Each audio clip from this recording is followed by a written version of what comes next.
या हबीब अल्लाह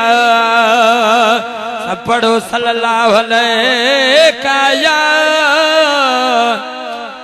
रसूल अल्लाह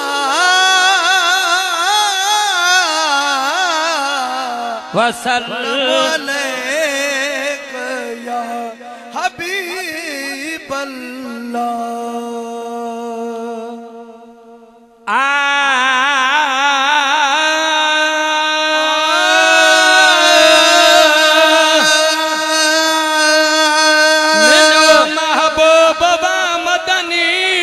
मिठो मन ठारो बिस्मिल्लाह महबूब व मदनी मिठो मन ठार बिस्मिल्लाह।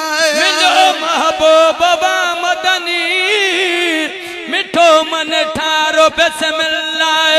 महबूब व मदनी मिठो मन ठार बिस्मिल्लाह। मिलो महबूब व मदनी मिठो मन ठारो बिस्मिल्लाह। अल्लाह को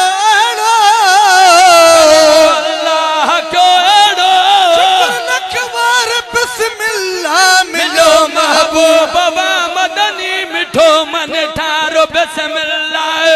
महबूब व मदनी मिठो मन ठार बिस्मिल्लाह। चलन जी टोरता सदके सजन चाह जोरता सदके ओ सजन चाह जोरता सदके मखलूकात के या रसूल अल्लाह तुझे लबन जी लालान कादे चंद्र कादे सजन तुझे चेहरे जी चांडान गुलाम नबी हर बसव जी वही लिखे छावा खान से छनदा छाजे कान चन दिसण सा दिल रही चली। चलन जी टोरता सदके सजन चाह जोरता सदके जी टोरता सदके सजन शाह जोरता सदके माझे मोरता सदके माझे मोरता सदके माझे मोरता सदके मार बिस्मिल्लाह। मिलो महबूब व मदनी मिठो मन ठारो बिस्मिल्लाह। महबूब व मदनी मिठो मन ठार बिस्मिल्लाह। बाहू लोडे हले दिल भरो तथी पे सात मज झंग झर यार हर पेज अकबा जड़े ते साई को मंजूर होवन ये बोल ज़बान तू निकल निशाला जिवे अरबी दे दस्तूर होवन सब साल को सुनन तारीफ तेरी को विच मस्जिद मखमूर होवन हर मजलिस महफिल दे विच बखता एको अरबी दा जिक्र जरूर होवन। बाहू लोडे हले दिल भरो तथी पे सात मज झंग झर हले दिल पर तथी पे सात मज झंग झर वहे दरिया किनारन कर दरिया किनारन कर वहे दरिया किनारन कर दीदार बिस्मिल्लाह। मिलो महबूब व मदनी मिठो मन ठारो बिस्मिल्लाह।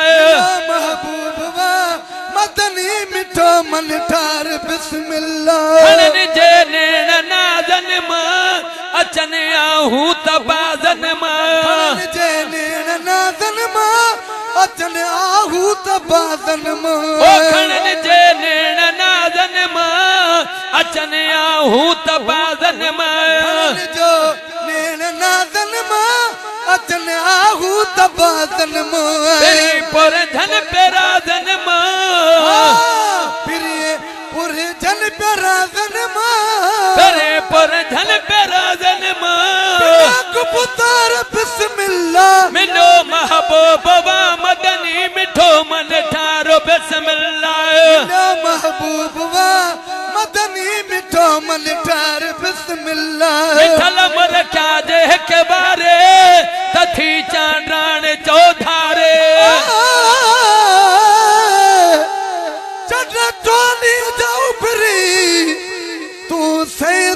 करे सिंगार पलकन पाणे प्रिय सिए जे हीला करी हजार भिट जो घोट लती बुझे चंड तुझी सजी जमार मुझे दिल पर जो हिक तमुन लही मिठल मर क्या जे कबारे तथी चांद्रण चौधारे मिठल मुर्गा जे कबारी तथ्या चांद्रण चौधारी अना रोशन दुनिया सारे रोशन दुनिया सारी अना रोशन दुनिया सारे बिस्मिल्लाह मिलो महबूब वा मदनी मिठो मन ठारो बिस्मिल्लाह मिलो महबूब वा मदनी मिठो मन ठार बिस्मिल्लाह मिलो महबूब वा मदनी मिठो मन